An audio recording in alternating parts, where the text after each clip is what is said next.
நீ இடஒதுக்கீடு பெற வேண்டுமானால், வேலை வாய்ப்பை பெற வேண்டுமானால் கல்வி வேண்டும்.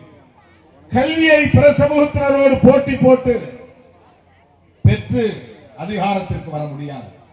ஆகவே அவர்கள் வளர்ந்த சமூகம், இவர்கள் அந்த வாய்ப்பு மறுக்கப்பட்ட சமூகம். எனவே 100 இடங்கள் காலியாக இருந்தால் அந்த 100 இடங்களில் இந்த சமூகத்தினரின் மக்கள் தொகைக்கு ஏற்ப சதவிகித அடிப்படையில் இடங்களை ஒதுக்க வேண்டும். இதுதான் சமூக நீதி.